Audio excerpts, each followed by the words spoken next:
United States military began major combat operations in Iran. The Israeli army and the state of Israel set out to thwart existential threats to Israel and great threats to America and the entire world. It was the second time in less than a year that Israel and the U.S. had attacked Iran. This combined force of more than 400 fighter jets, 2 aircraft carriers, all these destroyers, refueling capability, they'd never seen anything like this before.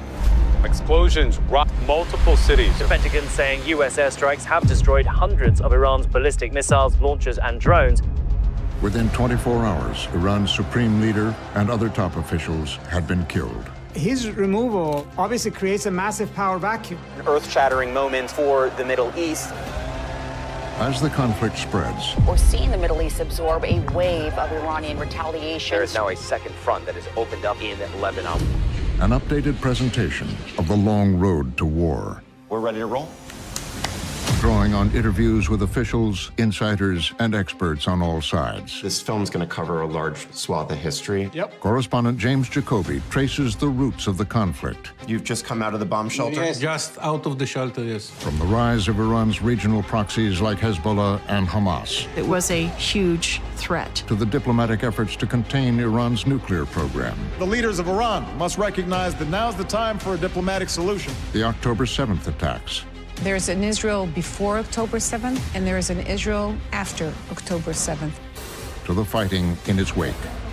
We will not allow those threats to come to our borders. Annihilation, extermination.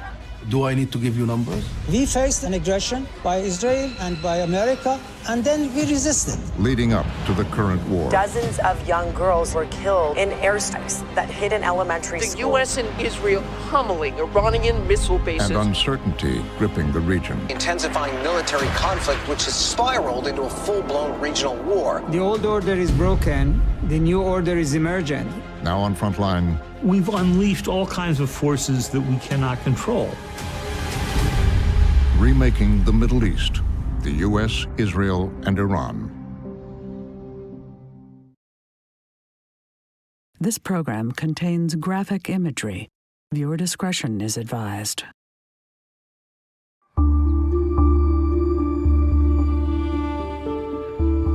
When I last stood here, I spoke of the consequences of Iran developing nuclear weapons. Now, time is running out. The more Iran believes that all options are on the table, the less the chance of confrontation. The roots of the war with Iran go back many years, to a long campaign by Israeli Prime Minister Benjamin Netanyahu. And this is why I ask you to continue to send an unequivocal message that America will never permit Iran to develop nuclear weapons. I don't think I had a single meeting with the Prime Minister where he didn't raise his concerns about Iran, and certainly the fact that Iran was pursuing a nuclear program that might enable it to have a nuclear weapon. He was single-mindedly focused on that, and he would never let me forget it, that was his #1 priority. What was often your response to that? My response was that the United States largely shared that analysis and that understanding of the Iranian regime. The only question was, how would we deal with it? How would we deal with the most significant and most dangerous threat that Iran could pose, which is if it ever acquired a nuclear weapon, and how to make sure that didn't happen. Netanyahu had reason to be concerned. Western intelligence services had recently uncovered a dangerous new phase in Iran's nuclear ambitions. Western leaders in Pittsburgh this week were unhappy, but they weren't surprised. President Obama and the leaders of France and the United Kingdom revealed what intelligence had shown was that Iran was building an underground enrichment facility at a place called Fordow. This is not the first time that Iran has concealed information about its nuclear program. There were a number of clocks ticking. One clock was the rate at which Iran was enriching uranium. Another clock was the rate in which they would complete the enrichment and move underground, at which point it'd be too late. Iran denied it was building a bomb and insisted Fordow was for its civilian nuclear power program. Never Iran was after a nuclear bomb. Hossein Mousavian spent years as an Iranian diplomat and nuclear negotiator. Why would Iran build a nuclear facility in the side of a mountain 80 meters underground if it were only for peaceful purposes? Why do that? The answer is very, very simple. It is because of the US, because every US president repeatedly said all options are on the table.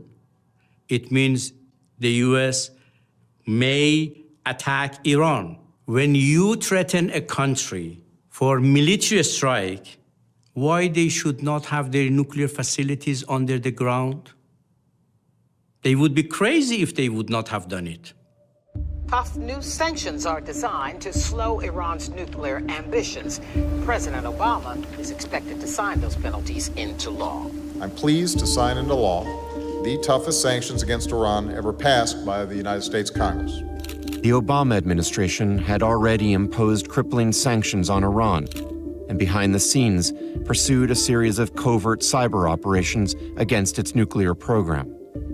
You know, for them, you're the great Satan, we're the little Satan. For them, we are you and you are us. But Netanyahu wanted to go further, a military strike. The Prime Minister did not believe the Iranian nuclear program Pursued could be a series of contained covert cyber and prevented operations from producing a nuclear weapon without military action. So for him, it was a matter of when and who and how. There is strong likelihood Israel will strike Iran in April, May, or June. In early 2012, the Israeli military was planning for an attack on Iran's nuclear sites.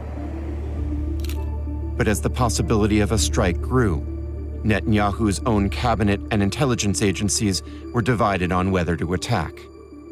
The issue was whether right now they're building a bomb and this is the right time to do it. Zohar Palti, head of Mossad's intelligence directorate, was arguing against it. You are not coming and starting a war with a huge state like Iran without those discussions. And if somebody is pushing you as a professional, I want to do it, I said, okay, but you have to understand, right now, at that moment, the Iranians are not building a bomb. The head of the Mossad was against it, the chief of staff was against it. And around the table from the professionals, I think that I was the only one who thought that this is the right moment and we should do it. Yaakov Amadror was Netanyahu's national security advisor. We are asking ourselves every morning one question. Will tomorrow be too late? If it is not, we don't do anything. If it is, the answer is yes, tomorrow will be too late. We have to decide what we do. With his cabinet divided, Netanyahu turned to Obama and asked him for assurance that if Israel did go ahead, the U.S. would back them up. What Netanyahu wants is either a green light or a yellow light to go bomb the Iranian program. And the knowledge that if the Iranians retaliated against Israel, Obama would be right with him to get into that conflict. And Obama wasn't going to give him that. He couldn't imagine how you bomb Iran without triggering a general war in the Middle East. In the end, Netanyahu stood down.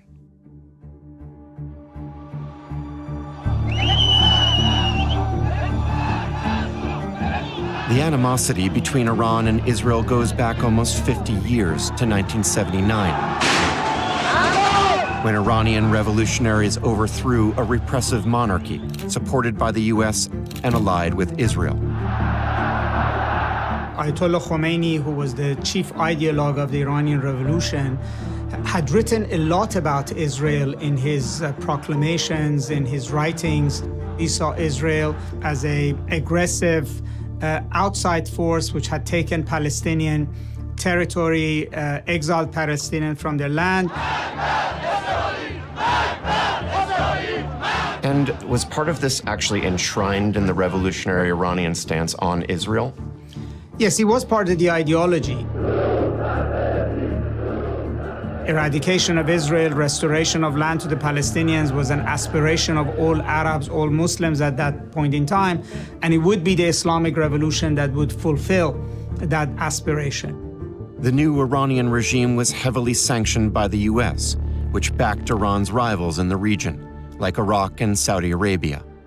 Iran is Shia, Iran is Persian speaking, the Arab world's consciousness is Sunni, it's Arabic speaking. Iran in the region is an absolute loner. Iran would bolster its standing in the region through its support of the Palestinian cause. No other issue gives Iran a role, a say in the Arab world, right? No other issue speaks to Arab hearts and minds than Iran's support for the Palestinians. The devastation in the west of the city is appalling. Initially, Iran backed Yasser Arafat's Palestine Liberation Organization, the PLO, which was engaged in an armed struggle against Israel from its base in Lebanon.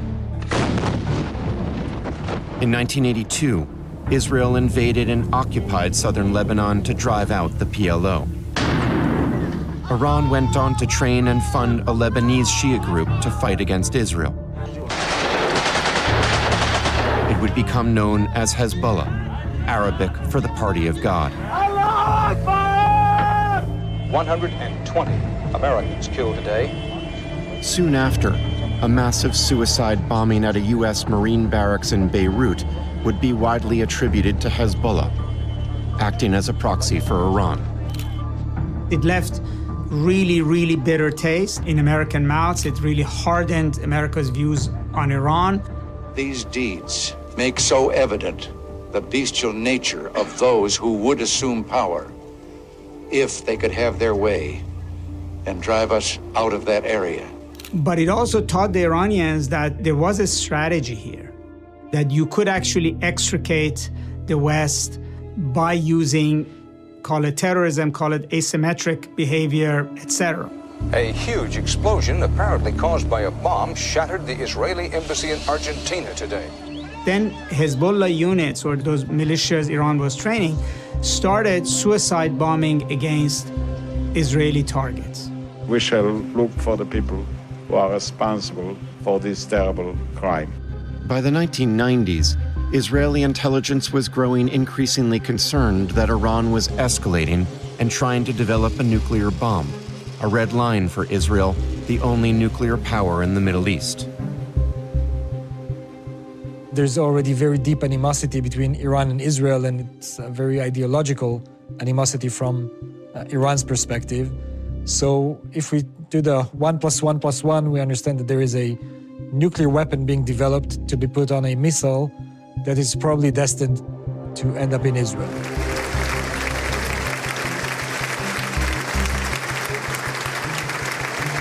Netanyahu began calling for international action against Iran. The most dangerous of these regimes is Iran. If this regime or its despotic neighbor Iraq were to acquire nuclear weapons, this could presage catastrophic consequences, not only for my country and not only for the Middle East, but for all of mankind. Prime Minister Netanyahu has been after bombing Iran from early 1990s. He doesn't care about enrichment or nuclear bomb or even nuclear program. He just wants to drag the US in a war with Iran. That's it.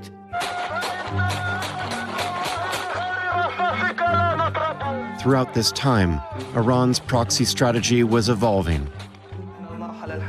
Today, we are preparing a whole new generation which will fight the state of Israel in the future. With Arafat and the PLO negotiating the historic Oslo peace accords with Israel, Iran began backing a new, more extreme Palestinian group, Hamas. The car bomb was aimed at killing the maximum number of Israeli schoolchildren. Militants belonging to the Islamic group Hamas said they carried out the attack. When the Oslo Agreement is signed, most Palestinians said, let's give this a chance. But there was that core constituency among Palestinians who said, the peace process is a sham, it can never succeed, only armed struggle can liberate Palestine, and Hamas became the embodiment of that sentiment. Hamas's founding declaration called for the destruction of Israel, and it violently opposed a two-state solution. In these decades of the 1990s, there's only one country, and since then, effectively, there has been only one country that continues to arm militias against Israel, that continues to not accept the two-state solution, and that is the Islamic Republic of Iran. 2003, after the U.S. invasion of Iraq, Iran seized the chance to expand its regional influence even farther. This starts supporting, arming, funding, and in fact cultivating militias and political groups in countries around the region, and it defines that as part of what becomes known in the security lingo of Iran as forward defense. The idea is that we will fight in Lebanon, we will fight in Syria, we will fight in Palestine, so that we don't have to fight in Iran.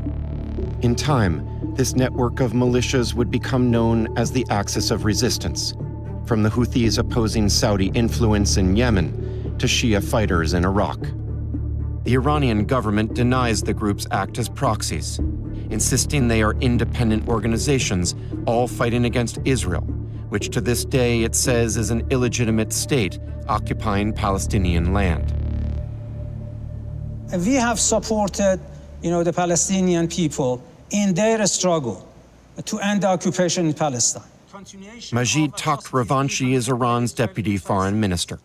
Iran has supported, with both training and military support and money, certain regional actors. Hezbollah, Hamas, the Houthis. The Israelis and the Americans describe this strategy as building an axis of resistance. They see it as an offensive strategy. The axis of resistance, you mentioned the axis of resistance. Axis of resistance against whom? Against the occupation. The Israelis and the Americans have been, floating this idea that the axis of resistance is against America or against Israel.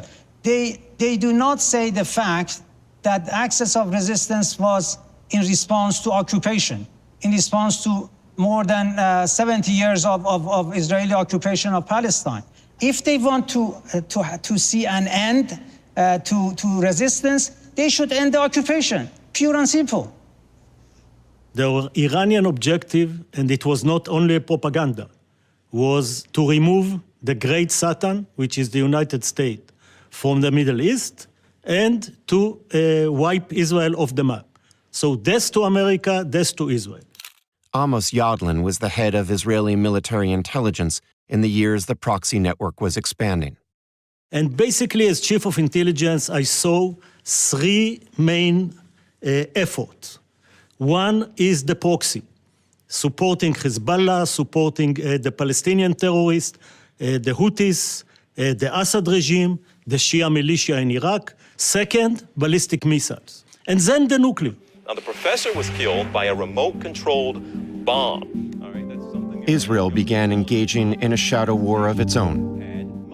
Two of Iran's top nuclear scientists were targeted by hit squads against Iran's nuclear program. Two men on a motorcycle stuck a magnetic bomb to the door, then detonated it as they pulled away.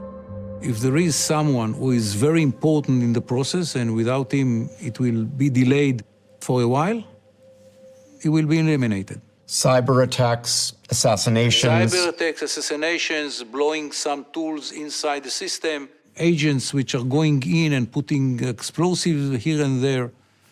It was understood it cannot destroy but it can delay it. And when you buy time in the Middle East, you buy everything.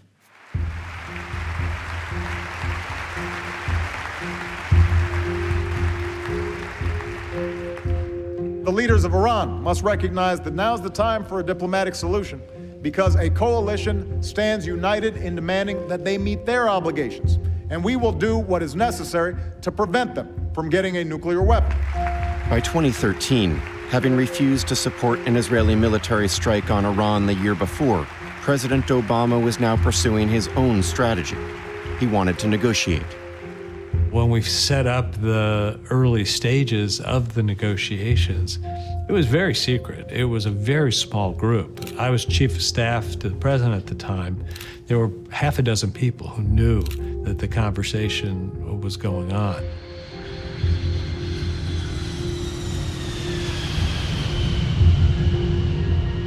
Israel was not included in the talks. It found out through its own intelligence. It was a type of an implosion. We're confronted with this reality in which our principal ally has negotiated behind our backs for 7 months with our worst enemy. Now that is hard to square. And when it learned about this, of course, Benjamin Netanyahu was furious. He sees this highly sensitive, secretive intelligence coming from Tehran.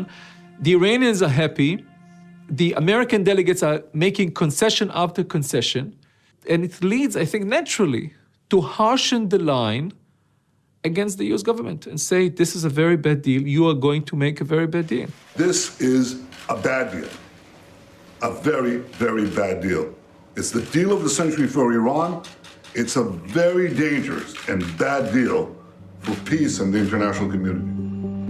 President Obama is going to speak today at 7 a.m. on the Iranian deal. We will speak. Today, after 2 years of negotiations, the United States, together with our international partners, has achieved something that decades of animosity has not. A comprehensive long-term deal with Iran that will prevent it from obtaining a nuclear weapon.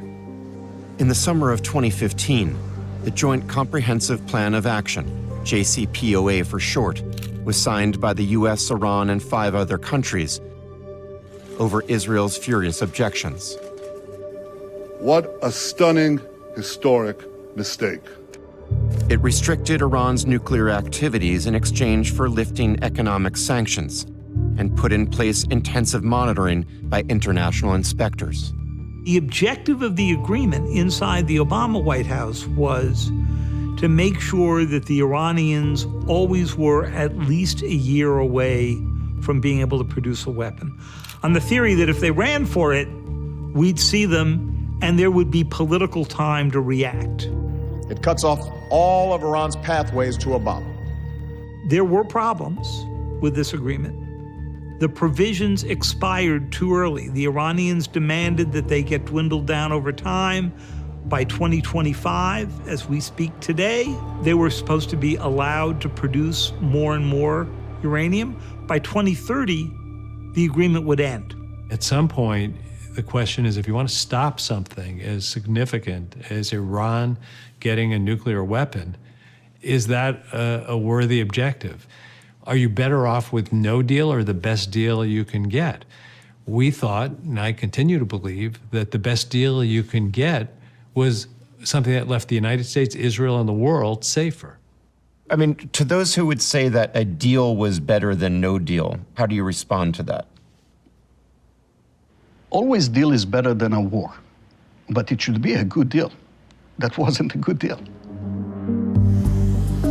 The Israelis were upset that the deal also gave Iran access to billions of dollars by unfreezing its bank accounts and allowing it to sell oil. Money, they said, would embolden the regime and its proxies.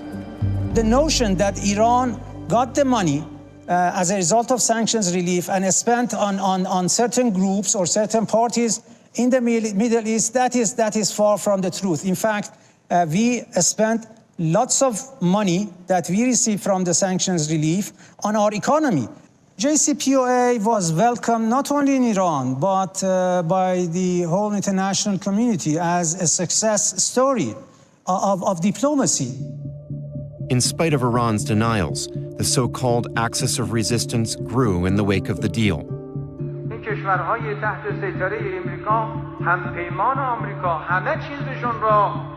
At the center of the axis was Iran's most powerful military strategist, General Qasem Soleimani. Qasem Soleimani was a truly irreplaceable guy. He did something that is actually rare in modern history. He was able to build a multinational army of tens of thousands of people, of Afghans, of Syrians, of Iraqis, of Palestinians, who would all fight under the command of Iran. This is not something that you learn in military school. It's not something that you learn from a book. It was something that Soleimani had been able to bring about through years of experience. The most formidable force of all was Hezbollah in Lebanon. It came to be considered the best armed non-state actor in the world. Militarily speaking, Hezbollah is a bigger threat. It has a lot more fighters, more advanced capabilities than other proxies. But it is more, I'd say, controlled by Iran and also more deterred by Israel. Hamas is a different kind of proxy. Hamas is more independent. It's a Palestinian resistance organization in terroristic means, but it has its own ethos and is more independent in its decisions. It is accepting funding and training and equipment from Iran because Iran is willing to support it, but they have their own motivations and their own decision-making. Palestinians will vote for a new parliament, and the results could have a major impact on relations with Israel and matters of war and peace. By now, Hamas was a political force as well as a military one. The sweeping victory by Hamas is being described as a political earthquake. In 2006, it had swept national elections and then seized control of Gaza in a civil war. Hamas has done a lot of damage to our prospects, including the coup d'etat they done in Gaza, and that did really undermine Palestinian national unity and Palestinian international standing, of course. Hamas gunmen seized control of the rival Fatah government and security offices. The Palestinian Authority, heir to Arafat's PLO, and longtime participants in the peace process with Israel, retreated to the West Bank. Gaza becomes a fortress for an organization whose founding charter talks about killing Jews and eliminating Israel. And they are now not just a terrorist organization in Gaza, but the governing organization in Gaza. And that means that the Israelis have to figure out how to deal with them. The Erez crossing point between Gaza and Israel is now barred to almost all Palestinians. The Israeli government imposed a blockade on Gaza. It said it was trying to stop Hamas from bringing in weapons and prevent its fighters from crossing into Israel. The civilian population are facing increasing desperation and misery. But it also trapped the population. Israel says that Gazans will not starve on a more basic diet.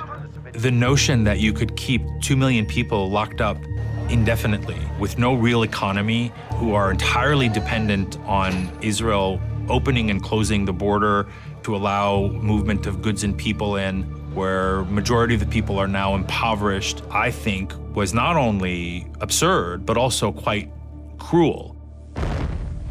Hamas, with support from Iran, fired rockets and mortars into Israel. Israel launched airstrikes on Gaza.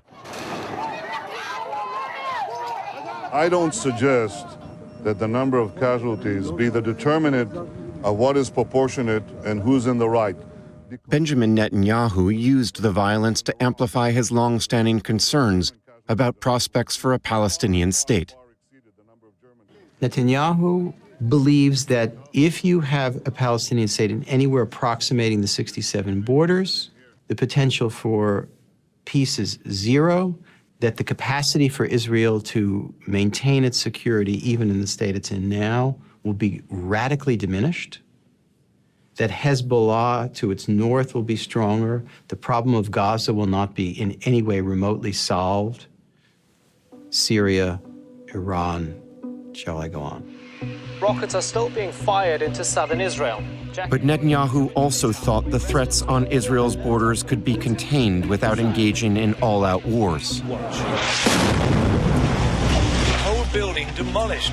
A member of Hamas lived there, but had left the day before with his family.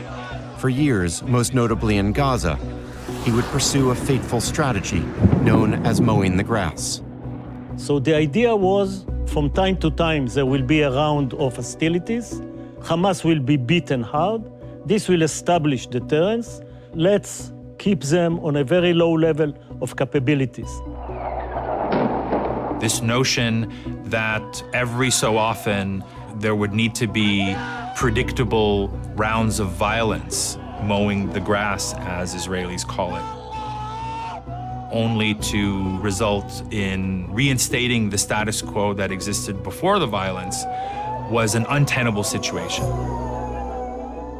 The philosophy was that Israel doesn't want to go to a big war. Most of the decision makers in Israel, with uniform and without uniform, thought that to go to war is a mistake. I thought that the mistake is not to initiate a war. And that was the biggest mistake. We allowed Hamas and Hezbollah to be very strong organizations. After the 7th of October, it was understood by the establishment in Israel that we made a huge mistake allowing the beast to grow close to Israel.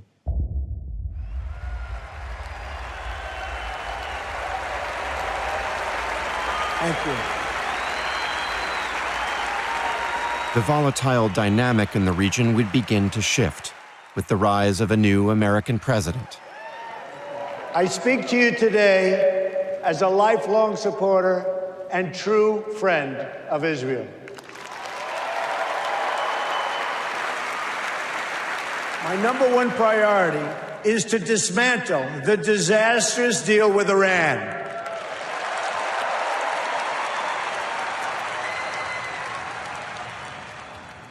Israeli Prime Minister Benjamin Netanyahu will meet with President Trump today. That was welcome news to Benjamin Netanyahu, who was one of the first world leaders to meet with Trump at the White House. Mr. Netanyahu says he's looking forward to a stronger alliance between the US and Israel.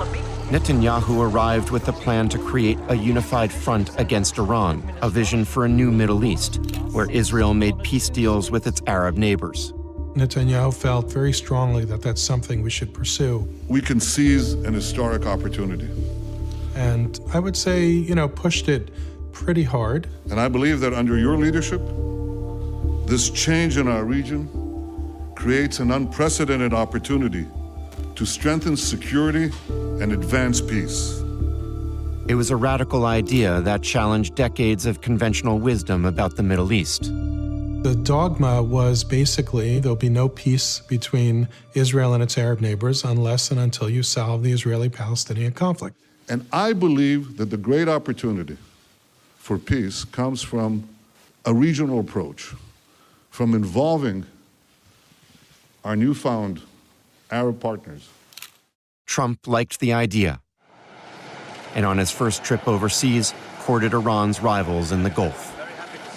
Until the Iranian regime is willing to be a partner for peace, all nations of conscience must work together to isolate Iran, deny it, funding for terrorism, cannot do it, and pray for the day when the Iranian people have the just and righteous government they so richly deserve.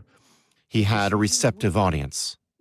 We focused on the Iranian threat, which our Gulf partners felt very acutely.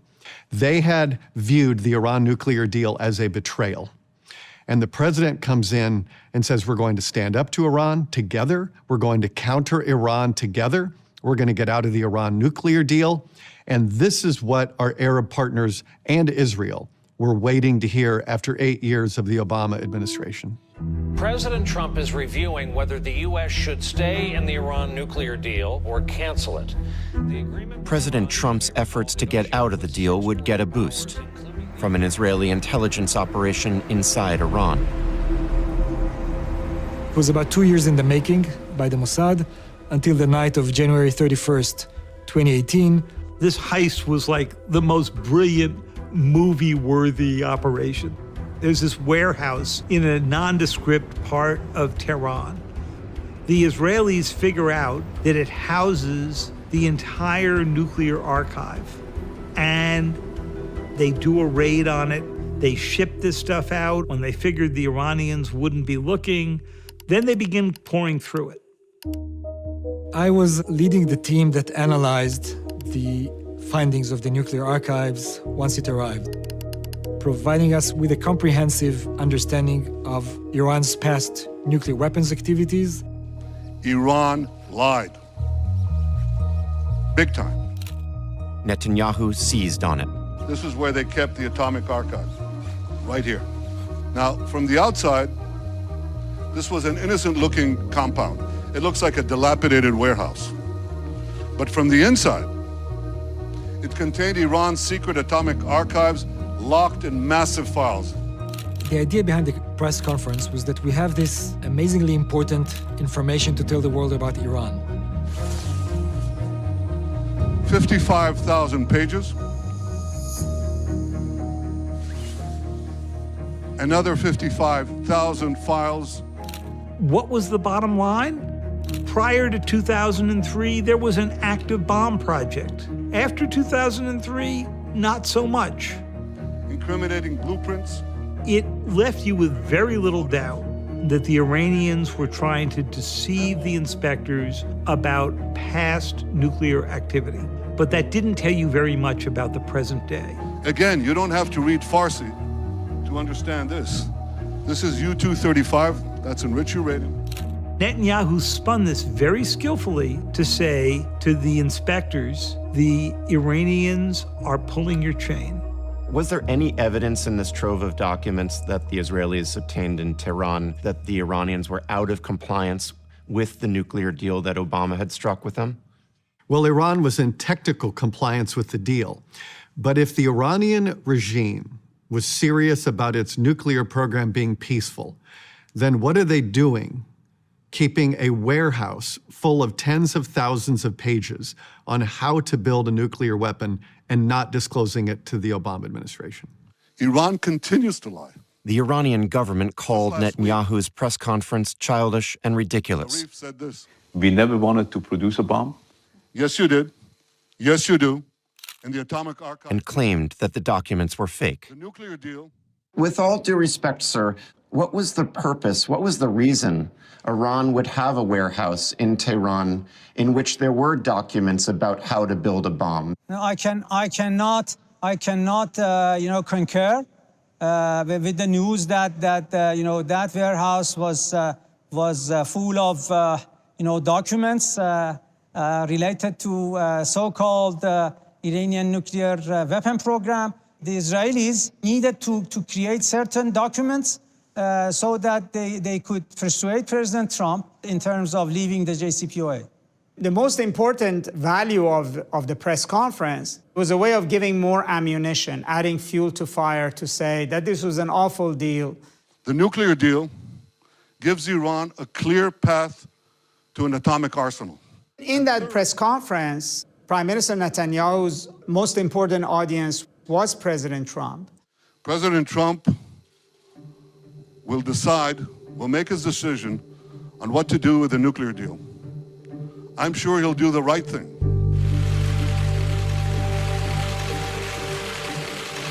It happened a week after the press conference.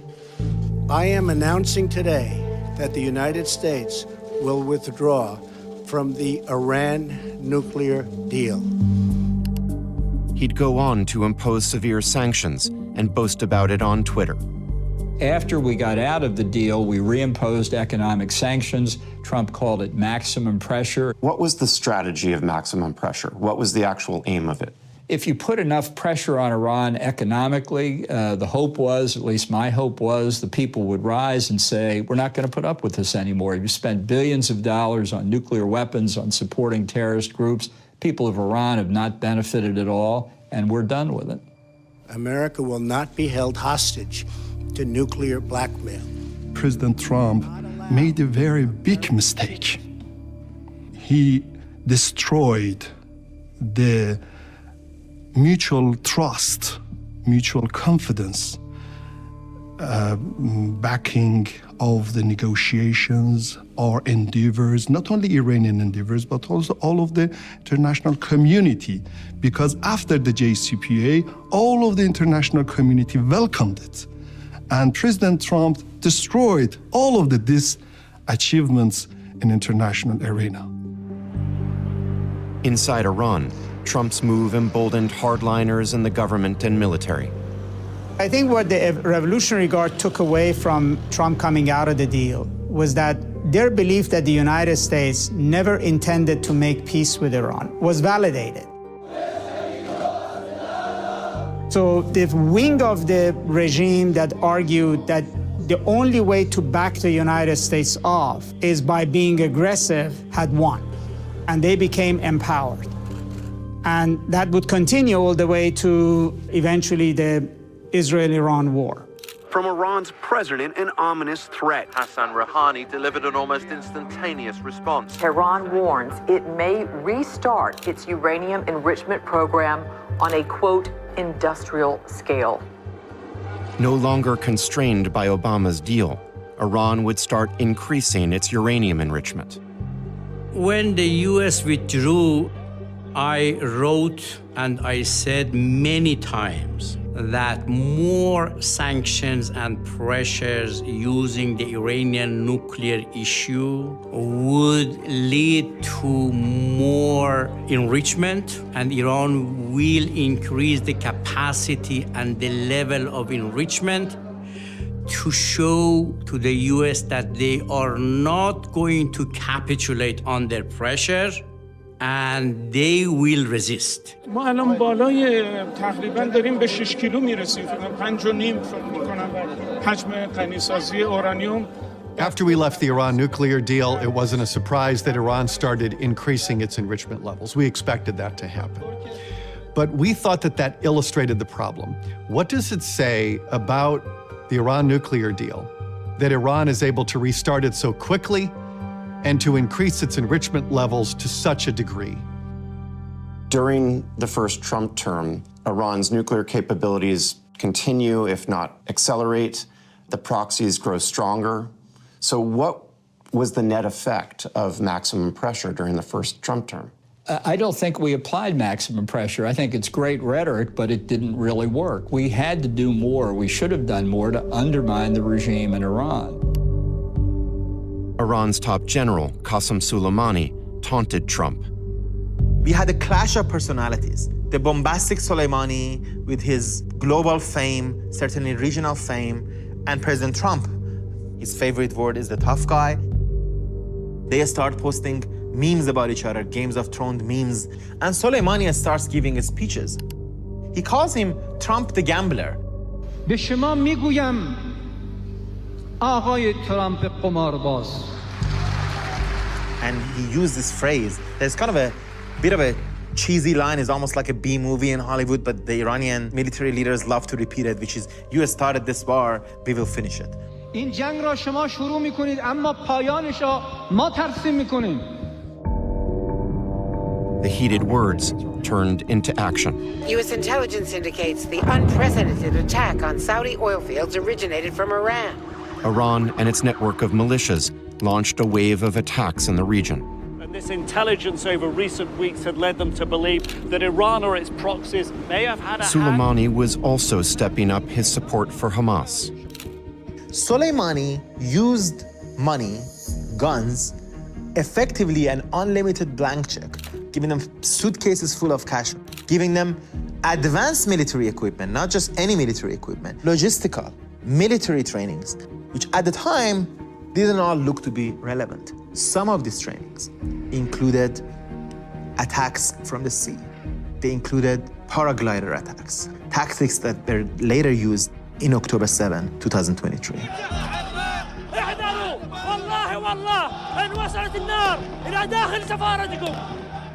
The Trump administration was growing increasingly concerned about Soleimani. He was a threat. He was a threat to us, and he was a threat to U.S. citizens across the region. And that threat rose as we went into the final months of 2019. There came a time when the intelligence was fairly clear that General Soleimani was plotting a mass casualty attack against American troops in the Middle East. President Trump's National Security Cabinet concluded that the risks of not taking action outweighed the risks of taking action. Iran's military commander, General Qasem Soleimani killed in a U.S. drone strike outside of Baghdad's international airport. Missiles from the U.S. drone hit their convoy as it left the airport. We elected ultimately to strike him in Baghdad because we could strike him there with minimal collateral damage, which was always of concern to us. Last night, at my direction, the United States military successfully executed a flawless precision strike that killed the #1 terrorist anywhere in the world, Qasem Soleimani. I was the officer responsible for it. It was a CENTCOM-controlled operation using Special Operations Task Force. Some of the reaction pouring in today, big threats towards the United States from senior Iranian officials, including Iranian President Hassan Rouhani, who called all of this a heinous crime committed by the United States. We won that round. We took a major asset off the table, an asset that the Iranians miss to this day as you and I speak. and it has affected their planning in every way that you can affect a nation's planning. In the wake of Soleimani's death, the leader of Hezbollah, Hassan, figure in the Axis. وإن أقصى ما يمكن أن نتطلع إليه هو أن نقتل في سبيل الله عز وجل. Nasrallah sees this as a alliance or network of like-minded groups who would basically create an arc of fire around Israel. So you have Hezbollah, something in the West Bank, maybe down the road in Jordan, Hamas in Gaza, and then you have Iranian militia presence in Syria. You have these militias in Iraq, you have Houthis that are being armed to the teeth with long-range missiles who also were being trained and mentored by Nasrallah and Hezbollah. But as Iran and its proxies were strengthening their arc of fire, at the White House today, Israel and two Arab nations signed a Israel was making alliances of its own. normalize relations and bring them closer together. Trump and Netanyahu's vision for the region was becoming a reality. Two Arab countries, the UAE and Bahrain, announced they would normalize relations with Israel in what was known as the Abraham Accords. After decades of division and conflict, we mark the dawn of a new Middle East. Thanks to the great courage of the leaders of these three countries. This day is a pivot of history. It heralds a new dawn of peace. The interest of the Gulf countries to come to the Abraham Accords is very much connected with Iran's influence in the region. They feel threatened by Iran. They want security assurances from the United States. They see how Israel is a gateway to the American public and to the American administration. And they are being pressured by the influence of Iran and by the way that Iran is sometimes attacking. And now they understand that they might need this alliance with Israel. It was the first peace treaty between Israel and any Arab country in almost 30 years. They're doing all this without any real movement on the Palestinian issue. For Netanyahu, this was the crown jewel of his legacy to a certain degree. Left out, the Palestinians, abandoned by their Arab neighbors, powerless to do anything but protest. It was primarily a confirmation to us that Israel is truly not interested in peace. That the only agenda is to completely undermine, avoid, bypass the issue, which is the issue of Palestine, by almost working, that is Netanyahu, like a magician, abracadabra. Here you go, you see, I'm normalizing and I'm opening new relations, I'm going all over the Middle East and the Arab world without having to resolve the issue, which is the Palestinian issue. در پایان عرض بکنم راجع به این خیانتی که متاسفانه دولت Iran's leader used the Abraham Accords as a rallying cry. هم به دنیای اسلام خیانت کرد هم به دنیای عرب. It's the perfect opportunity for Ayatollah Khamenei to come in and say, don't worry, there is a state that will continue to champion you, that will continue to fight Israel, that will buck this regional trend, that is not motivated by material interests. There's nothing that they could give Iran that would have it give up the cause of Palestine or to become friends with the Jewish state. Khamenei takes his mantle and uses it to expand the axis of resistance against the Arab states and Israel. The International Atomic Energy Agency presented its latest report. Iran has been openly breaching these limits for some time now, apparently in retaliation for the US withdrawing from that nuclear deal. The consequences of leaving the nuclear deal continued to rack up. Uranium stockpile is now 12 times its limit under the agreement. And would soon confront a new presidential administration, one more inclined to re-engage with Iran. The U.S. has said it is ready to restart nuclear talks with Iran. We're prepared to re-engage in negotiations on Iran's nuclear program. Iran's foreign minister saying that the U.S. must lift all sanctions before Iran will make any moves. President Biden began trying to get Iran back to the negotiating table. He would eventually ease some of Trump's so-called maximum pressure sanctions. I mean, by not enforcing sanctions, though, wasn't the Biden administration basically empowering Iran during this period of time? President Biden was trying to demonstrate his willingness to return to an agreement that would lift some sanctions, lift additional sanctions, but Iran would have to abide by certain commitments. Iran wasn't willing to abide by those commitments. So at the end of the day, there was no agreement. With the U.S. and Iran at an impasse, Israel was consumed by crises at home. For allegedly accepting bribes and a breach of trust. Netanyahu was embroiled in a corruption scandal that would reshape his government.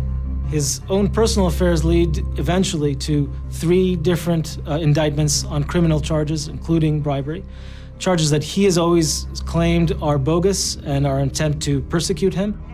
To survive politically, he formed a coalition with Israel's most extreme right-wing parties. Prime Minister Benjamin Netanyahu has inaugurated the most far-right government in the country's history. The appointment of Bezalel Smotrich as finance minister and minister of the defense ministry and Itamar Ben-Gvir as a minister of national security was a real sea change. Itamar Ben-Gvir supports relaxing open-fire rules against Palestinian rioters. Ben-Gvir actually pulled out a gun while on a recent visit to a predominantly Palestinian neighborhood. We had never seen those extreme parts of the Israeli political system present in the Israeli cabinet before. And because Prime Minister Netanyahu was so dependent on them for his political survival, it raised the question of whether these 2 extremist figures would really be the ones pulling the strings of Israeli policy. The new government faced pushback as it tried to consolidate power. Controversial plans to overhaul the justice system. It was a sudden outpouring of rage, triggering weeks of massive protests. An estimated 300,000 democracy. Thank you very much. That led to, I would say, the biggest wave of protest in the history of the country, and probably the most severe political crisis and social crisis in the history of the country. In many meetings, the chiefs of Israeli intelligence warned Netanyahu that the political crisis and its effect on the military are perceived by Israeli enemy as the time to take more aggressive initiative against Israel. There were actually quite a lot of warnings saying, look, we're creating here the perfect storm. And at one point or another, one of our enemies would use that to start a war because they would feel that we're weak and that we're consumed with our own domestic political problems. That summer, Hamas dispatched officials to Iran and Lebanon. Hamas is pitching an idea to Tehran and Beirut. And the idea is we can destroy Israel. We will invade Israel. And then Hezbollah, you'll shoot in the north and you'll invade Israel. Then Iran will join. And then we'll have volunteers coming from across the Muslim world. The Iranians did not know the timing. They may have known the overall intent, but not the timing. And that was mostly for operational security on Hamas's part. There's no question. The Abraham Accords. Throughout that summer, Iran and its proxies were also hearing of other plans, that Netanyahu and Biden were preparing to bring Saudi Arabia into the Abraham Accords. Khamenei was certainly very worried that Saudi Arabia could establish ties with Israel, not only because of the fact of the relations, because that would have further isolated Iran, would have opened Israel's presence in the Persian Gulf even more. But part of that deal would be the deepening of American-Saudi relationship.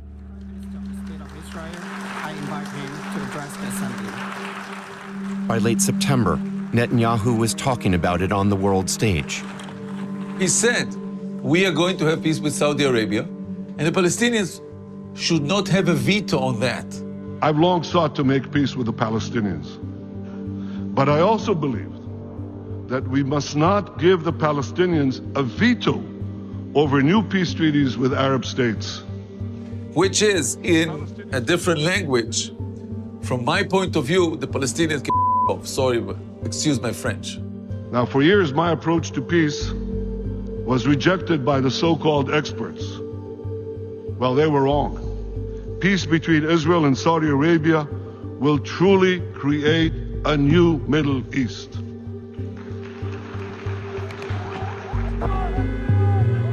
The leaders of Hamas, as they explained to us, They see this and they understand that in a moment, the Palestinian issue will be completely taken off the world agenda. Now, they came to the conclusion, a jihadist conclusion, of blood, of murder, of massacre. They wanted regional war.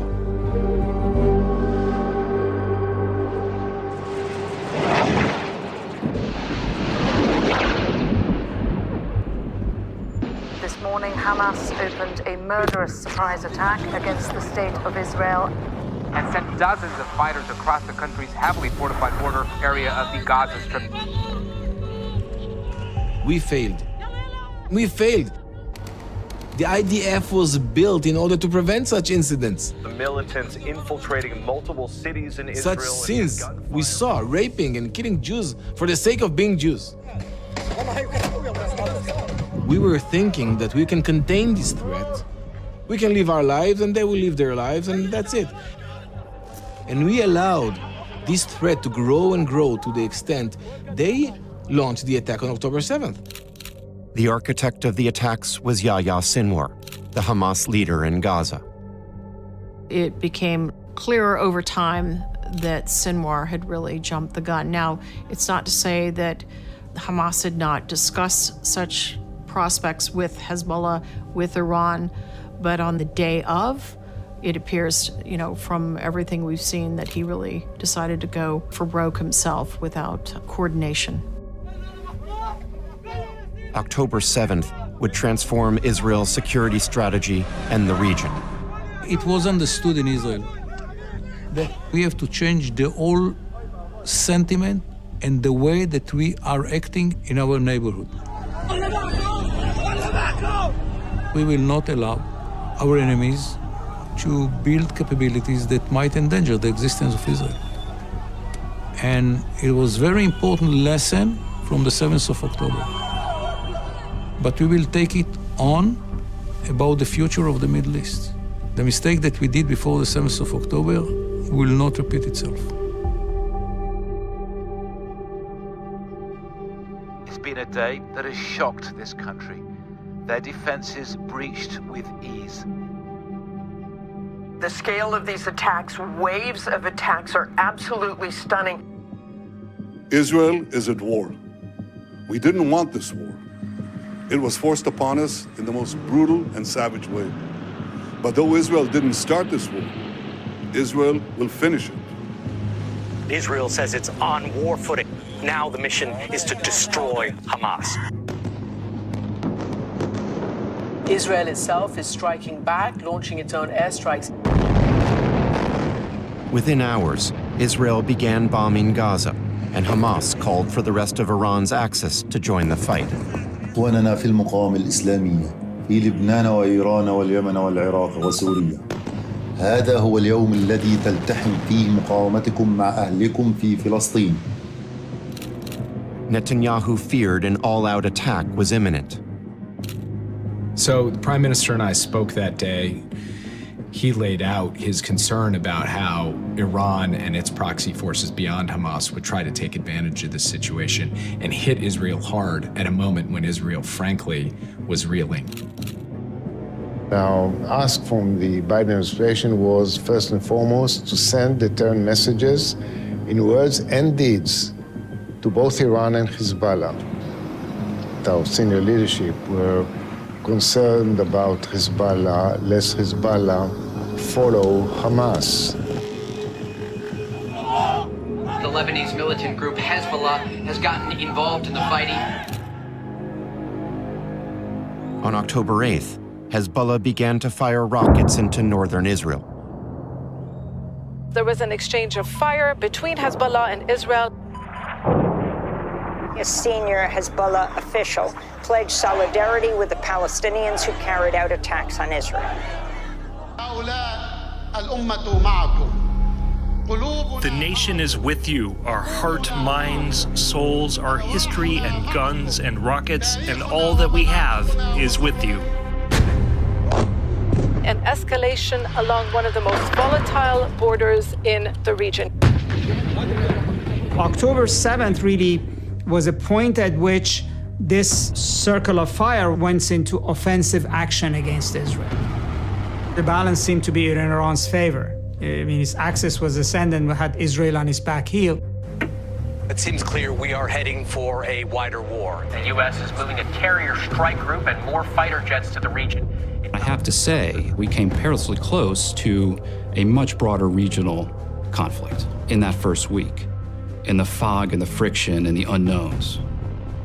The lack of clear information of exactly what was happening, honestly, in Israel, in Beirut, in Tehran, in Washington, it's a classic security dilemma where one side sees another side moving and believes the worst is coming and might act preemptively to stop it, when in fact, the other side might just be moving to more defensible positions, or they're moving because they're uncertain. In Tehran, the Ayatollah praised the October 7th attacks. بدانند سران و تصمیم گیران رژیم غاصب و حمایت کنندگانشان که همین کار بلای بزرگتری بر سر آنها خواهد آورد. But he denied Iran was involved. We totally reject the notion that Iran was aware of the attack. We totally reject the notion that there were meetings between Iranians and others on this. With the violence threatening to spiral into a full-scale regional war, President Biden warned Israel's enemies to stay out of the fight. To any country, any organization, anyone thinking of taking advantage of this situation, I have one word: don't. Don't. Biden referred to Iran, Hezbollah, though even not saying this explicitly. He said, I'm saying to anyone, be aware. Do not dare to join this fight, because then, at the end of that, you'll find the mighty firepower of the United States. In the weeks that followed, the Houthis fired on Israel from Yemen. Shia militias in Iraq hit U.S. bases, and Hezbollah and Israel continued to exchange fire. But the clashes didn't escalate further. We kept the engagement between us and Hezbollah in a very low fire. That was the interest of Hezbollah as well. Nasrallah and Hezbollah wanted to support Hamas symbolically, as well as put pressure on Israel on its northern border in order to prevent IDF to fully focus on Gaza. But Nasrallah also had to think about what does it mean for his community. If Israel began to hit Lebanon with a lot of missiles or invaded Lebanon, Nasrallah believed that actually he could contain the level of engagement. Israel's ground war has started. Their mission to root out Hamas and also to find hostages. More than 200 hostages are still being held. Hamas says its fighters are involved in clashes with Israeli forces. For the moment, Israel was focusing on Gaza. They have moved on more than 600 targets and tried to target Hamas infrastructure, in particular the network of tunnels. The IDF has said repeatedly there are command centers stationed underneath hospitals in Gaza. For people in Gaza, a growing humanitarian crisis. Israel has cut off all food, water, and power. A panel of UN experts is warning of the potential for war crimes. Prime Minister Benjamin Netanyahu had called those comments hogwash and said Israel doesn't target civilians and any innocents who die in Gaza are, quote, collateral damage. More than 11,000 Palestinians have been killed in the war. By December, amid mounting civilian casualties and international criticism of Israel's campaign, Biden's team was growing alarmed about Netanyahu's strategy. What was the vision, what was the war aim as Netanyahu was stating it? None. I mean, it was basically total victory without definition of what total victory actually was. We have to go in, we have to destroy, and you try to have that next layer of conversation, like, to do what? right? And, you know, he would publicly make the case, total victory. We can't talk about the day after until we've achieved total victory. There is no substitute for victory. And our victory will be your victory. Peace and security require total victory over Hamas. What does total victory actually mean? I don't know what it means, but I will tell you that the fact that we did not present a coherent strategy was not because we did not discuss it. I think it was more due to political reasons. Some far-right members of Netanyahu's coalition fiercely opposed any ceasefire or compromise that would leave Palestinians running Gaza. We knew that Ben-Gvir and Smotrich, the two most extreme ministers, ultimately did not want the war to end, or at least for them the war meant total victory and then Israeli reoccupation and settlement of Gaza. That was not the position of the government, that was not the position of the prime minister, and that was not the position of the defense establishment and all of us who were involved in this process. But it created a lot of pressures in our government. Netanyahu, we believed, was concerned that if he agreed to any post-conflict option that didn't allow for Israel to maintain control over Gaza, to establish settlements, he would risk seeing them bolt the coalition and collapse the government. Thousands of Palestinians have been killed, wounded, or are missing. These are disproportionate attacks that could be war crimes. With no end in sight, some of the president's advisors argued he should break with Netanyahu and publicly criticize how the war was being fought. There was some openness, both at the State Department and at the White House, to this idea, and they did discuss it.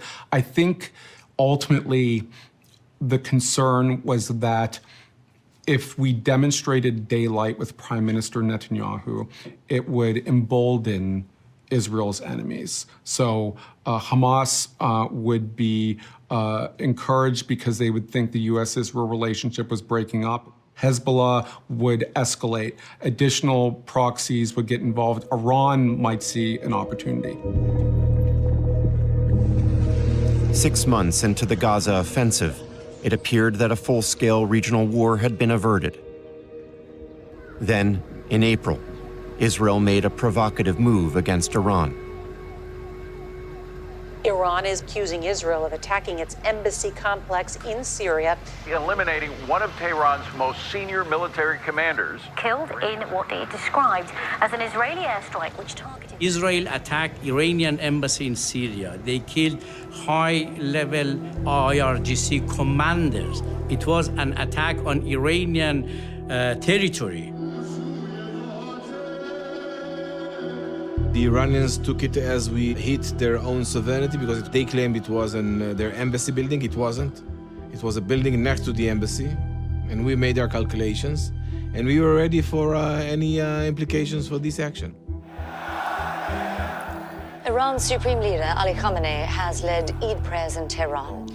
He used his speech to call for retaliation against Israel. رژیم خبیث اشتباه کرد. در این قضیه باید تنبیه بشود و تنبیه خواهد شد.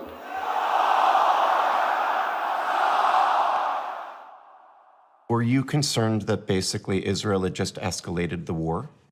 I was concerned that as a result of what Israel had done, there would be an Iranian reaction, and that could set off a chain of events that could cause an explosion into a wider war. And I think one thing that now sitting here in 2025, it's hard for people who weren't living this day to day to appreciate is we were picking up the paper every morning and there were headlines, all out Middle East war on the horizon, on the edge, region teeters, on the brink. We were living through a period where the possibility that the United States of America would be dragged into another major war in the Middle East was real. Within days, intelligence reports showed the Iranians were preparing a major response. Biden and Netanyahu got on the phone. Prime Minister Netanyahu said to the president, we'd like your support, we'd like your help to be able to defend against this. And the president said, I think you misjudged the consequences of your strike. You didn't think Iran was going to gear up for a big attack, and they are. Nonetheless, I, Joe Biden, am going to tell my military to make sure that we help defend you so that an Iranian attack on Israel does not succeed.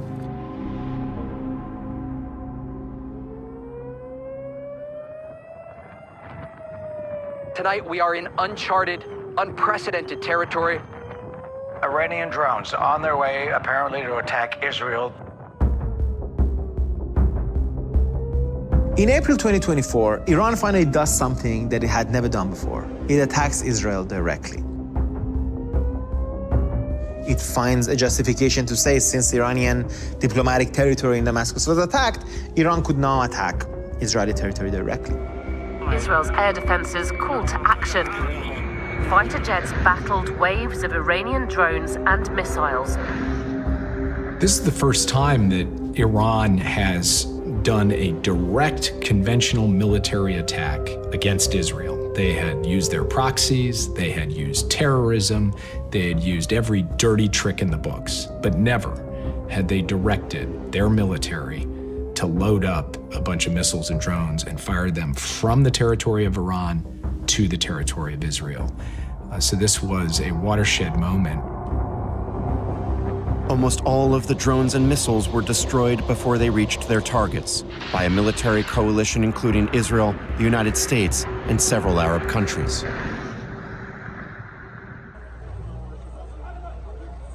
The regime tried to claim that this Operation True Promise One was a grand success, that it had given Israelis a lesson, that it had pushed the Zionists back, that it has shown that Iran was this heroic state that would stand up to the Israelis. They did not want to kill Israelis. They did not want to create big mess. They just wanted to give a message that if we are attacked, we would reciprocate. The Iranians have said they didn't intend to kind of inflict damage in that April attack, and that it was really just more to send a message. What's your response to that? You don't launch 200 projectiles, including ballistic missiles, into a state for not making damage. Because they failed, they said that they didn't intend to make any damage. You don't do it if you don't want to make damage on the other side. Once again, President Biden urged restraint. The message from the US administration was, you were very successful defensively, take the win and don't strike back. The Israelis decided to retaliate, but they were very careful not to strike the Iranian nuclear program. Sources characterizing the early morning strikes as limited. Iran was dismissive, saying this was just a tiny drone attack. They hit key cities and areas around it, but not at military bases that were nuclear related. You have to think of these as warning shots of saying, we can reach you when we want to. In Gaza, the war ground on. 7 months after October 7th, Hamas continued to hold hostages. Tens of thousands of Israelis rallied in protest at delays in getting the hostages out of Gaza. And the Israeli military had killed more than 30,000 Palestinians. Breaking this morning, the International Criminal Court is seeking arrest warrants for Israeli and Hamas leaders, including Prime Minister Netanyahu on charges of war crimes and crimes against humanity. Mr. Netanyahu described the move as absurd. כראש ממשלת ישראל, אני דוחה בשאט נפש את ההשוואה של התובע בהאג בין ישראל הדמוקרטית לבין רבי המרצחים של החמאס. The Biden administration's concerns about Israel's campaign were intensifying. Israel is facing backlash for a deadly airstrike. They killed dozens of people in a designated safe zone for displaced Palestinians. There were incidents that were deeply questionable. And you could see the possibility that it did violate international law in one way or another. And I think that concern was widely shared throughout the administration, including by U.S. government lawyers who tend to be pretty conservative in making such judgments. Yahya Sinwar, the military leader of Hamas, is suspected to be hiding out in the tunnels under Gaza. There are new reports that Sinwar has said that he has the upper hand over Israel and that the civilian casualties seen in Gaza are, quote, necessary sacrifices. Israel defended its actions, accusing Hamas of using civilians as human shields, which it has denied. Innocent people died in Gaza. Nobody's saying otherwise. This is war, and war is ugly. That's things happen, but there was not a policy of deliberately targeting people there. We made mistakes. We are responsible for the mistakes we made. Many civilians were killed in that war, and that's tragic. The loss of life, any life, Israeli or Palestinian, is tragic.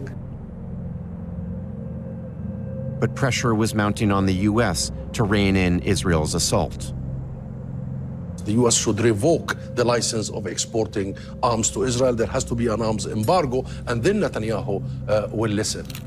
Ambassador Hussam Zumlatt was making the case in the international media. I was so looking for a word, a phrase to coin what is happening. What is it? Apocalyptic? Armageddon? The U.S. is capable to tap on their shoulder and tell them, change course. Enough. It's the U.S. that provides all these weapons and arms to Israel. We all know that the U.S. could stop this, and the fact that it didn't is a stain in the history of our international community, and certainly is a stain in the U.S. history. Protests against American support for Israel were spreading across the world. You're a dictator, do genocide, Joe! Tens of thousands of Palestinians!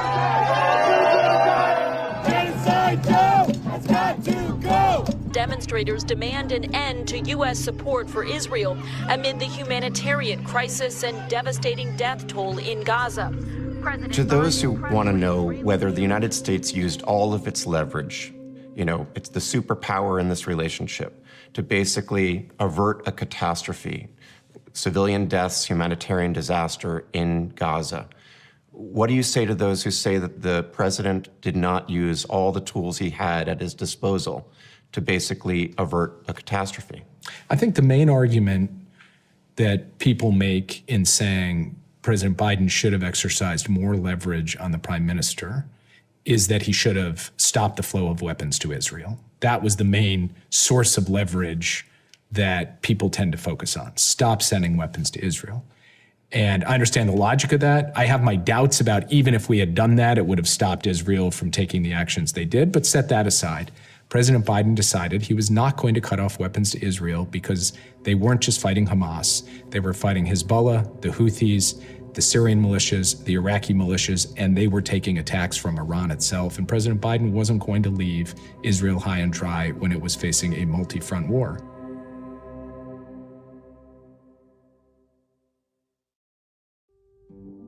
The U.S. is ramping up diplomatic pressure surrounding hostage release and ceasefire talks involving Israel. Throughout that summer, the Biden administration was focused on diplomacy, trying to get Israel and Hamas to agree to a ceasefire in Gaza.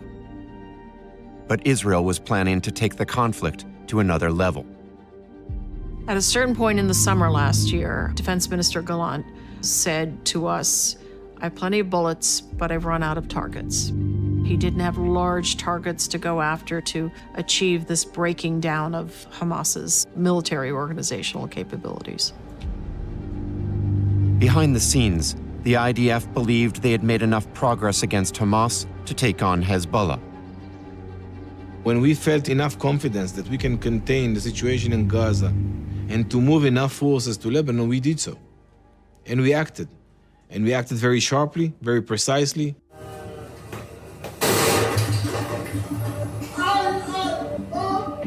Israel's Mossad spy agency placed explosives in thousands of Hezbollah pages before they detonated. They were carried by members of the Iran-backed Hezbollah terrorist group. A funeral for those killed a day before is disrupted by another explosion. A wave of walkie-talkie blasts across Lebanon killed more than a dozen and injured hundreds. For around a decade, Israeli intelligence had been putting in place a covert plan to attack Hezbollah with booby-trapped pagers and walkie-talkies. After the group became suspicious, the plan was activated. The problem was use it or lose it. If you don't use it, you might lose it. And the decision was use it. Once again, the United States was caught by surprise. Basically, I think they sensed a window of opportunity and they seized it. And the president's thought on that was what?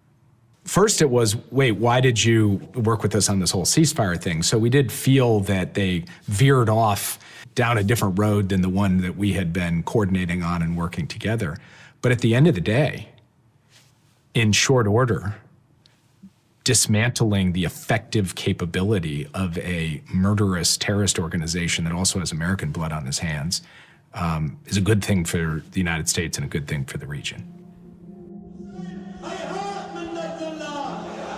All in all, about 30 people died, including 2 children. Around 3,000 were injured. With Hezbollah reeling, Israeli forces went after the group's missile capabilities. The Pagers attack is, of course, a story for a James Bond movie, a 007. It captured the world in terms of Israel's military abilities. But the real story is how Israel, through the Israeli military branch of intelligence, the same branch that failed on October 7, and the Israeli Air Force, that also failed on October 7, managed to basically destroy most of the inventories of missiles and rockets held by Hezbollah in their silos, in their bunkers, without those being launched against Israel. Israel's Air Force could now take out Hezbollah's commanders. They got precise intelligence about the group's leader, Hassan Nasrallah. 15 minutes before we hit Nasrallah, I called Secretary Austin. And I said, the plans are on the air. We are going to kill this bastard. And he said it's going to create a major event in the Middle East. I said, Mr. Secretary, this guy is a bad guy.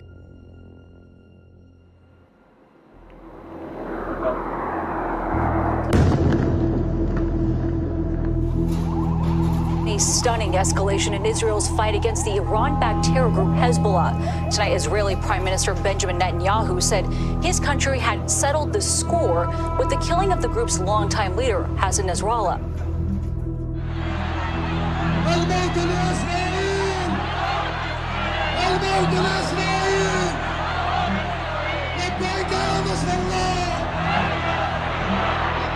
The Iranians threatening that the Israelis had opened up the gates of hell.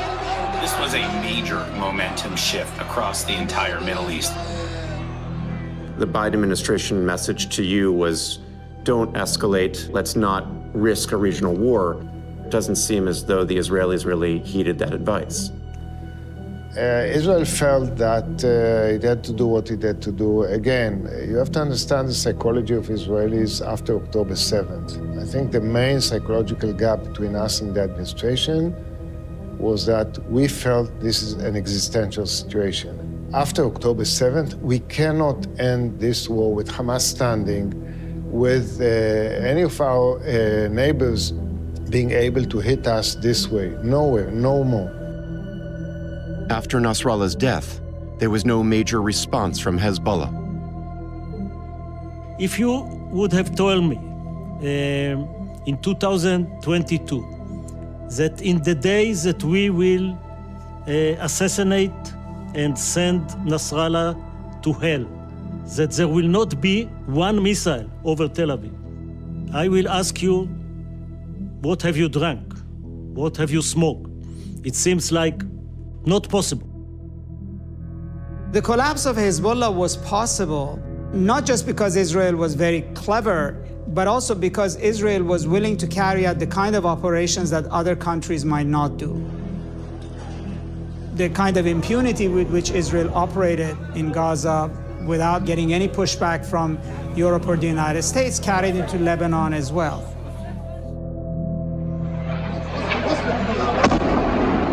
There are large numbers of civilians who were killed. For instance, in the killing of Hassan Nasrallah, which happened with a very massive bomb dropped on South Beirut.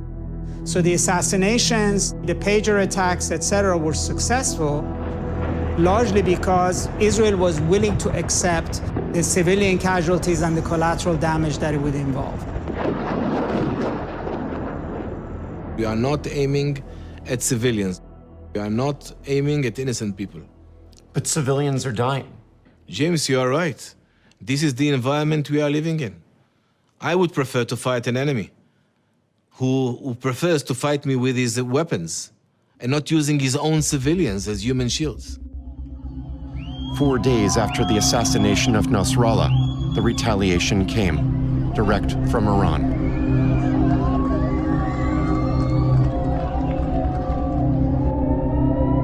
Iran has just launched a retaliatory missile attack targeting Israel. The supreme leader decides to order the Islamic Republic to enter the war again and attack Israel, full-blown. Israel says its air defense is taking out most of the incoming missiles. نیروهای مسلح ما در 2 شب قبل هم یک کار کاملا قانونی و مشروع بود. The world is now waiting to see how Israel responds. This time, the Israelis went much further. They took out Iranian missile defenses around Tehran and around some of the nuclear sites. They took out Iranian missile operations, and by taking out the air defenses, the message was, we could own your airspace, so don't tempt us. Iran's ring of fire was disintegrating across the entire region, with a major setback in Gaza. One of the world's most hunted men is dead. Hamas military leader Yahya Sinwar, the mastermind of the October 7th attacks, was killed by Israeli troops in southern Gaza. And in Syria, where Iran's ally, the dictator Bashar al-Assad, was forced from power. Assad has fled to Moscow, and it is now a coalition of rebel groups that are in charge. The whole ring was broken. Hamas was destroyed by us. Hezbollah is now isolated within Lebanon. It doesn't have any connection to Iran because the bridge was broken. The Iranians cannot send him through land anything. And without the ring, Iran became much weaker. A number of factors, all in the span of just a few short months, completely upended the game in the Middle East when it came to the shadow war between Israel and Iran. Iran's proxies are on their back. Iran's client, Assad, is gone. Iran's air defenses are gone. And so this is just a different moment in the Middle East than what we inherited when we walked into office. For Benjamin Netanyahu, it was an opportunity to do what he'd been advocating for decades. Deterrence must now be reinforced with prevention, immediate and effective prevention. This is not a hypothesis, it is fact. They're 6 months away from being about 90% of having the enriched uranium for an atom bomb. Weeks away from having the fissile material. Iran lied. The path was finally clear to attack Iran's nuclear program. The horizon opened for Israelis and suddenly realized that, having hit hard on the Iranian axis, on the tentacles, We can now aim at what many people call the head of the snake, which is Iran. Now, if you listen to the Israelis, they will tell you that as soon as Hezbollah fell, they began receiving a new stream of intelligence, suggesting that the Iranians had made a decision to race for a bomb and had built a separate cell that most Iranian leaders didn't even know about, that was reviving the old bomb project. They informed the Americans of their intelligence. I have yet to find any American officials who believe that Iran was racing for a bomb. In November, Netanyahu issued a secret directive to his military to begin planning for an attack. But they needed help. Only the US had bombs capable of destroying Iran's underground nuclear facilities. With 2 months until a new US administration, Netanyahu decided to wait.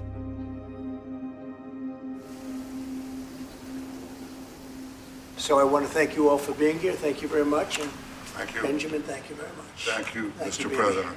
Thank you, Don. Thank you. Mr. President, I want to first thank you for inviting me again to the White House. You've been a remarkable friend of the State of Israel. You stand by us. You're standing with us. Then Trump went in a surprising direction. Wait a minute, wait. We're having direct talks with Iran.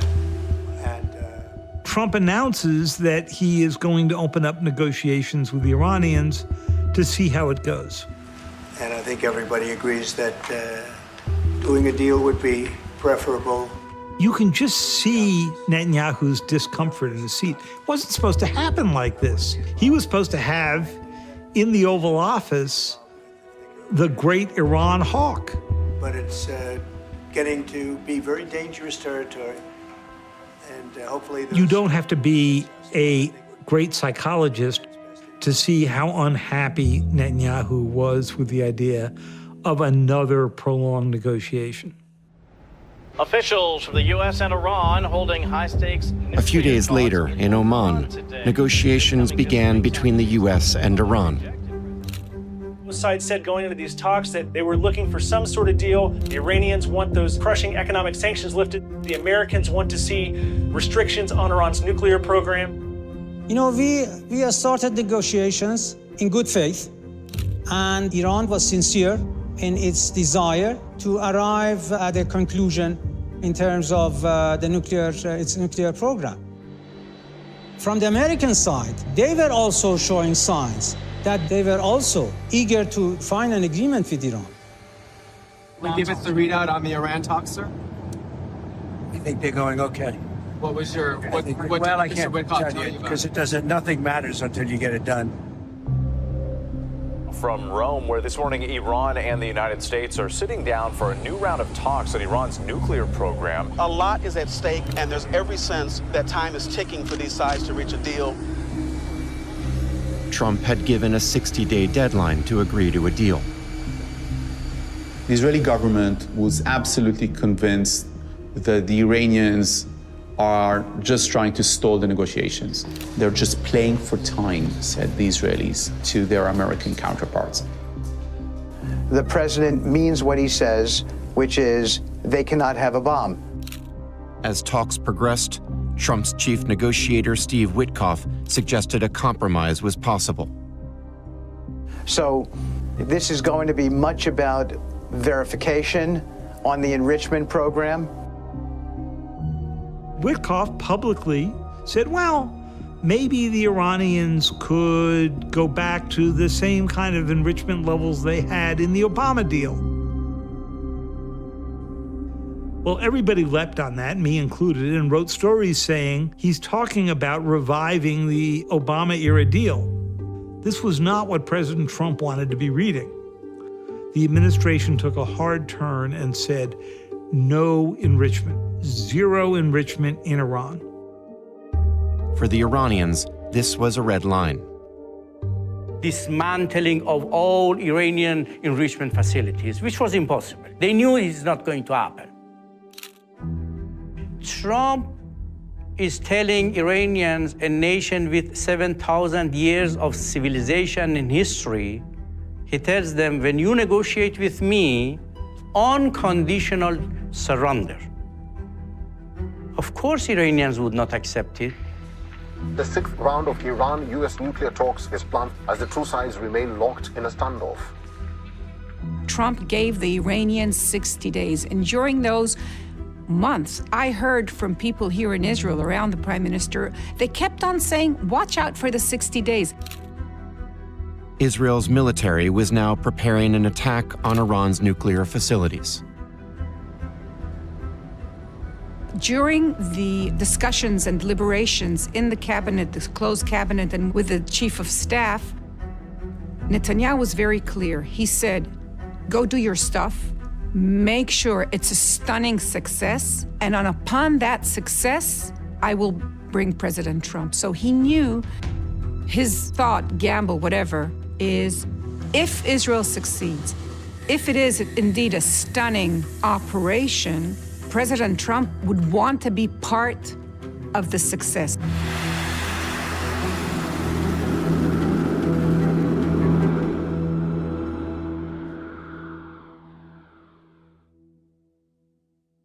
Moments ago, Israel launched Operation Rising Lion, a targeted military operation to roll back the Iranian threat to Israel's very survival.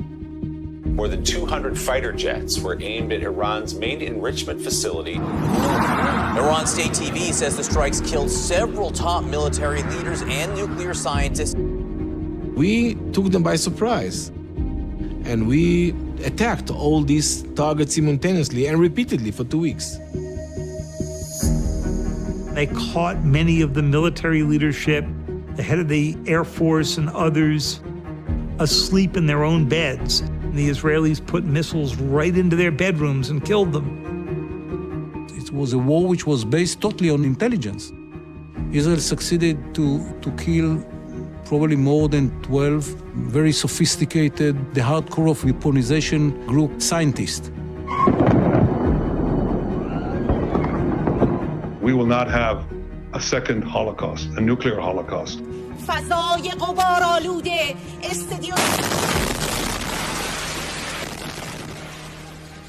انشاءالله با قدرت عمل خواهد شد و با اونها مماشاتی نخواهیم کرد.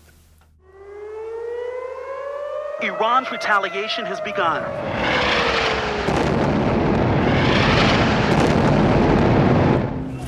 This time, when Iran retaliated, some of its missiles got through Israel's defenses. At least 5 people have been killed and dozens injured in the latest round of missile strikes launched by Iran.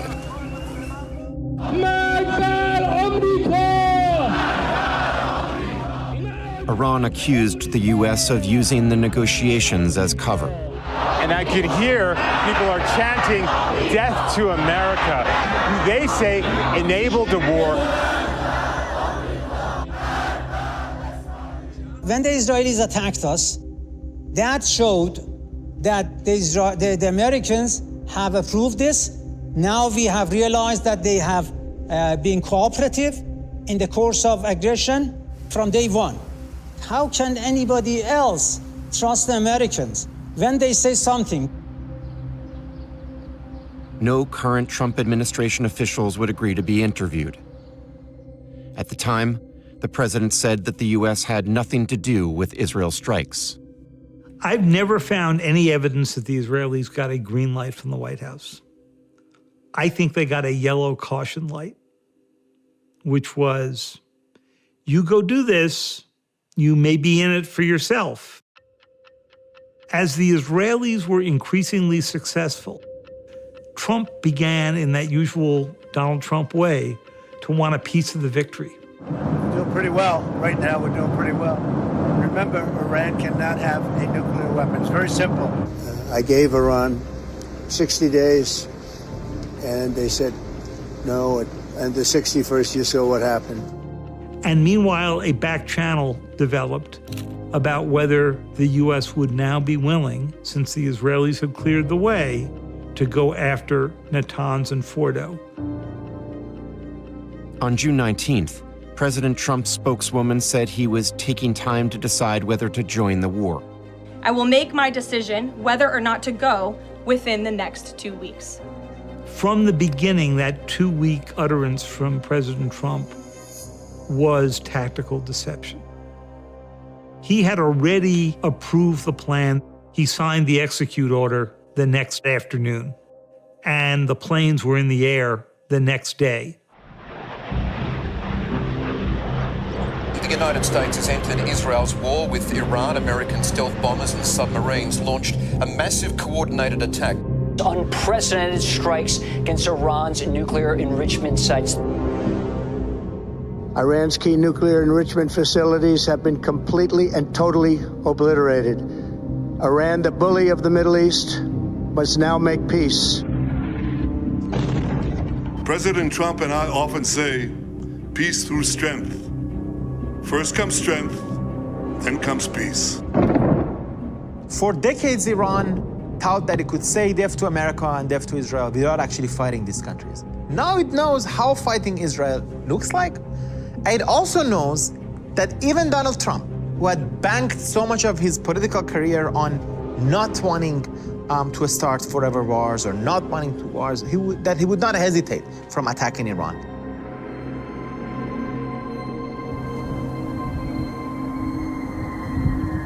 After the U.S. airstrikes, Iran and Israel continued fighting, despite Trump declaring a ceasefire. You know what? We basically have two countries that have been fighting so long and so hard that they don't know what the they're doing. Do you understand that?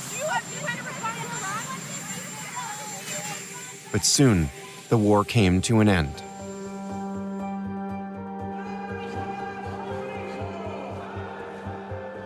That bombardment is a crime. We are for dialogue. We want to engage, but the Americans have, failed the test. They have failed the exam. So they have to come and explain to us as to why they chose, war instead of diplomacy. The extent of the damage to Iran's nuclear facilities remained unclear, but Israel was confident the program had been set back. It will take them, I don't know, years to rebuild it. And if the Iranians decide to rebuild a facility which we will be sure is connected to their nuclear military project, we will destroy it. As simple as that. In the months that followed, Israel would agree to a ceasefire with Hamas and bring home the remaining hostages. Around 90% of Gaza's population had been displaced. Tens of thousands killed. And the Israeli military was occupying more than half the territory. The threat from Iran's proxies, Hamas and Hezbollah, had been pushed back. But it would soon become clear that Netanyahu was not done with Iran.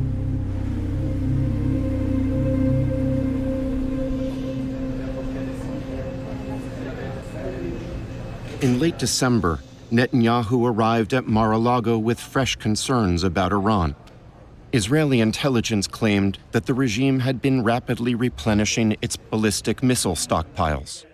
This is what became Bibi Netanyahu's obsession, because some of those missiles had made it through during the 12-day war, hit Tel Aviv and so forth, and he did not want to let that inventory build up.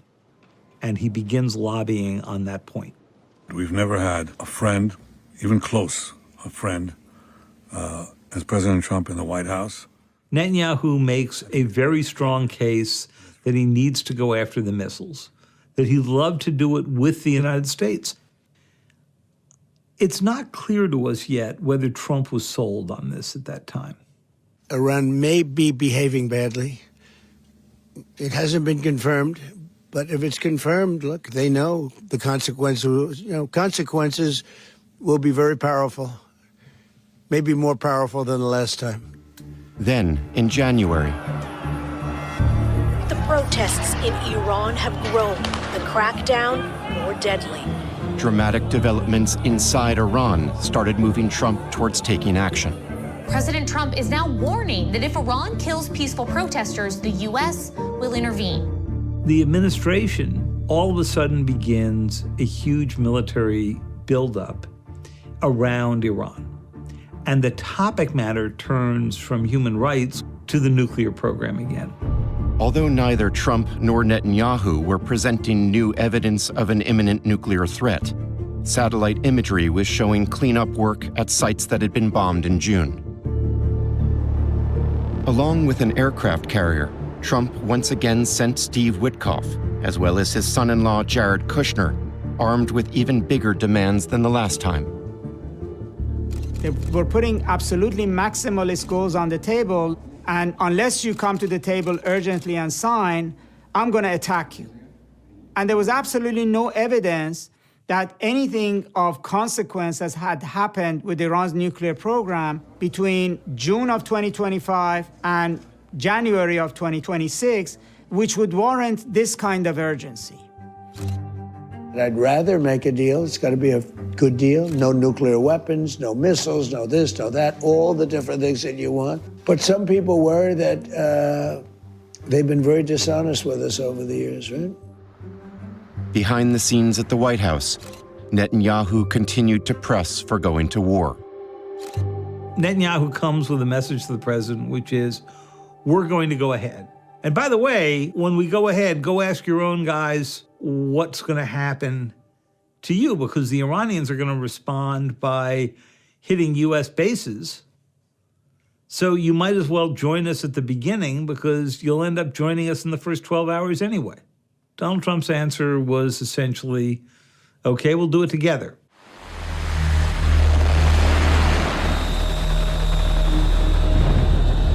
Israel's defense minister has confirmed it's launched an attack on Iran. U.S. strikes on Iran are now underway.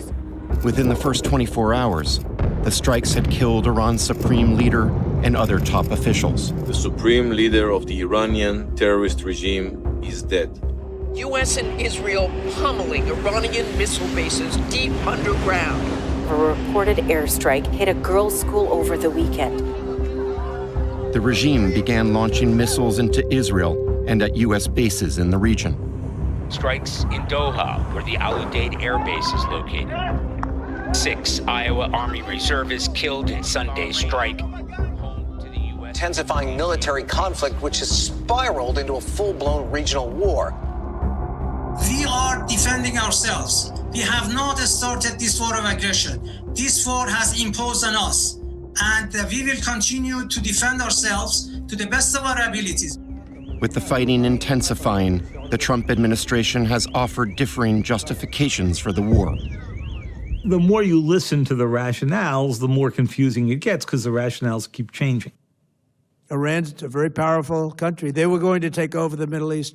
If we did not hit them, they were going to take over the Middle East. The imminent threat was that we knew that if Iran was attacked, and we believed they would be attacked, that they would immediately come after us. Iran had a conventional gun to our head as they tried to lie their way to a nuclear bomb. This all raises the question, is this a war of opportunity or of necessity? This is a war of choice. We don't have any evidence that the Iranians were preparing to strike Israel or the United States. This was a preventive, not a preemptive war. And in international law, that is considered completely off limits, because if you had a world of nothing but preventive wars, you'd have war all the time. So there is this question here, whether this is in fact a war of choice. Yes, I know all these slogans. If it's not imminent, it's a war of choice. No. This notion that if the other side is not killing you, you don't kill him, and you let him the time to prepare you be killed in the future, and you don't do anything because it's not imminent, it's stupid.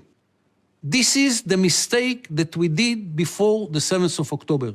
It was not imminent, so we let them to be stronger.